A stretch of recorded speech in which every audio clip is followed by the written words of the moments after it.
Okay, so this is Annie P Reality Chick. This is day 4 of my detox recovery in this beautiful facility. Now, it's been a day of downs and ups. I'm getting straight on with it because cracking on with it, as they might say, because it has been a day of ups and downs and I've got lots to share. First things first, like I woke up this morning and I was like withdrawing. Like I woke up at 5 o'clock and it wasn't like a good look. And I thought to myself, right, I can't just be tossing and turning here. I'll pop out for a cigarette. So I put on loads of layers because I was really feeling a chill and went dotting down the corridor. And as I went past the office, they were like, no, you can't go down there. I was like, really? So it was the longest morning of my life. So come 6 o'clock, I was able to go out for a cigarette. It appears that everybody gets up at 6 o'clock. Like, it's a very busy time of day. I'm not the best morning person like you're ever going to meet. Like, who knew that 5 o'clock even existed? Apparently a lot of, it's a regular thing these days. Anyway, so yeah, really shitty morning. Was looking forward to my 8 o'clock so I could get my meds. And I was aware that my meds were going to be changed in that today. So I knew that I was going to be reducing. I thought, that's okay. Whatever they give me, it's going to hold me forever, ever long. So unbeknownst to me, like they'd actually offered me like 2 mil again. So that threw me a little bit. And I knew that at 9 o'clock there were going to be doctors on the premises. So I thought, well, I'll have a chat with the doctor about it and we'll see where we go from here, because I'm ready now. I've stabilised. I'm not using anything on top and I'm obviously going into a bit of withdrawal in the morning, and now I just want to kick this shit out of my system. Like, I want it gone. So anyway, as I say, it's been a muddled day. So I was happy once I got my script and what have you. A little bit disappointed that it hadn't been reviewed, but 9 o'clock I understood it would be reviewed. So as the others like filtered off into their groups and what have you, the ones that are detoxed and what have you, I was told that our little thing that was going on this morning had been cancelled because there's lots of staff here. They were doing training. It's a professional organisation. I respected that. It was totally cool. And come around lunchtime, which came around pretty quick. That's fine. I was out in the garden. I was doing my affirmations. So I was writing out all of my I am free from addiction. I have many life skills and tools that can assist me in my successful recovery. Successful recovery, full stop. Like, I wrote it out like 100 times, like 2 pages of each of them. And whilst listening to like an NA speaker using YouTube. So my morning was productive. Anyway, come lunchtime, all the others, like on a Thursday, they're allowed to leave the facility and go and spend some time away from here, obviously being trusted that they can use that time like wisely without using or picking up or whatever. So it was pretty quiet here. Now, lunchtime is a real quiet time, so I took myself off to bed. Having had a really early morning, I was quite happy to do that. Not really having any plans for the afternoon. No, there was going to be a session this afternoon, but again, due to training, it was put back, which was fine. That's cool. So, and in fact, I thought to myself this afternoon, what the hell did I do between 2 and 5? But all the other guys, they kind of head off about 12, and they were filtering back by about 3:30. So I watched a bit of a Rear Window on Alfred Hitchcock movie. Watched the end of that, which is fucking funny if everybody's ever seen it. Check it out. Anyway, so I just killed the day. Now, when it came to like 6 o'clock and we were off to get our obs and what have you, I was thinking, so when am I actually going to have a chat with this doctor then? Do you know what I mean? And I went in to see them, and I don't have meds at this time of night, but I was telling them, I'm going to be feeling it in the morning. And, what happened to my assessment? And not only did I overlook at 9 o'clock that I had to book with the doctor while she was here between 9 and 10, like before 9 and 10, I'd completely overlooked that. Well, I hadn't been informed of that, frankly. And she'd also completely overlooked the fact that I was running to the end of mine. So it was a little bit of me, a little bit of her. Anyway, I've met my key worker today. We didn't do our little sit down face to face, but she's been away on holiday, which is probably why I've been a little bit just floating around doing my thing.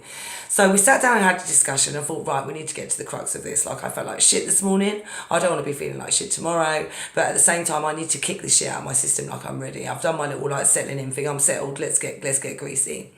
So what we've decided to do is, on the grounds that I'm probably going to feel like a piece of shit when I wake up in the morning, and that there's a busy thing for me in the afternoon tomorrow. Okay, I'm not quite sure what they are. I'll tell you about that tomorrow. But I know that in the afternoon, like I'm going to have to be compos mentis and partaking in groups. So the arrangement we've come to is I'm going to do 0.8 tomorrow. 0.8 of 2 mil. It's quite a reduction. So when I wake up hanging out my arse pipe in the morning, I can take that, then I can get my shit together, I can do the afternoon meetings, and then as we're winding down, there isn't an NA or an AA meeting at the end of tomorrow, because it's Friday. You know, we've got to get used to kicking our Fridays without getting high. So that'll be interesting. But there's a couple of birthdays here, so we'll do a little sober disco. They ain't seen the Annie P's moves yet. They're in for a treat, so it's going to be cool. And we can make a bit of a weekender because somebody else got a birthday on Monday. Get into the weekender and the reality chick business. So I'm going to take something tomorrow that's going to hold me through the afternoon. And then I'm going to just lick the mustard. I'm going to feel the burn because there's not a lot going on over Saturday and Sunday.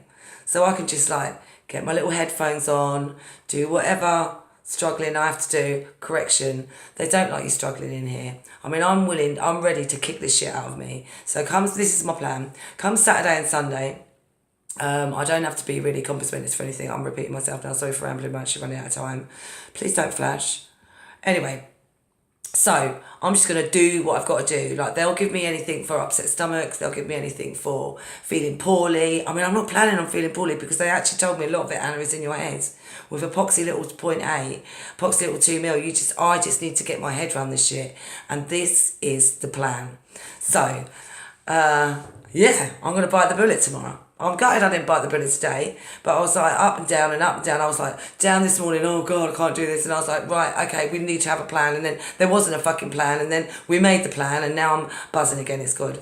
And we had a lovely NA meeting this evening as well. I'm just going to look down and see what else I put in my notes. The NA meeting was really relevant. We discussed like how powerless we are over this addiction.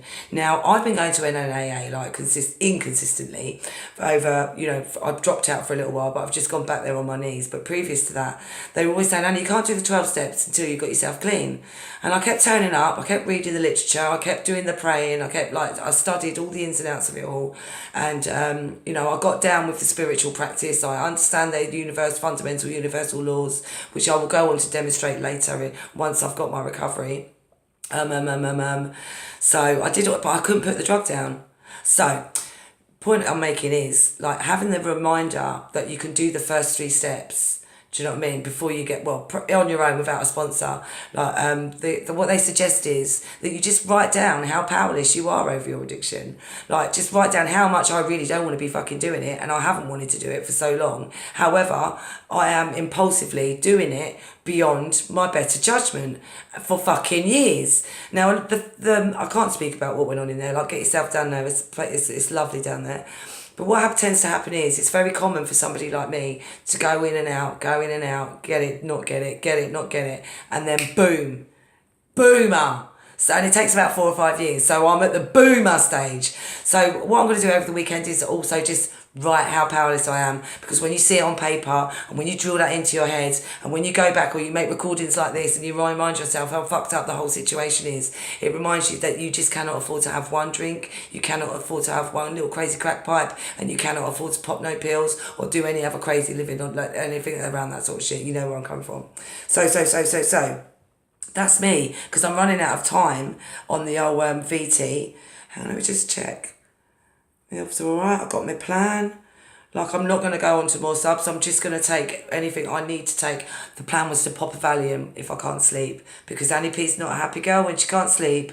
So I'm going to do like a 5 mil Valium. I'll say, I know I'm such a pussy to all you hard users out there, but that's where it's at for me. So it's about to get greasy. Hey, oh my gosh.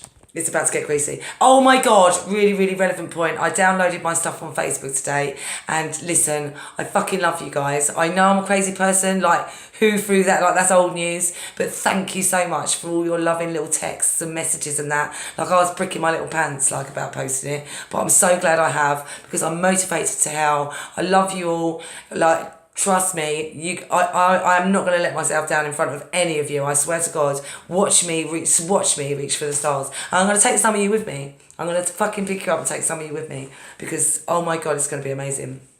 So yeah, buzzing hard right now. Right, Big Brother's on. So Love you. I'll catch you tomorrow. I need to sort out some more video time because, yeah. Mwah. Mwah. Thank you for all your support. It means so much to me. I'm popping right off now. I love you. Mwah.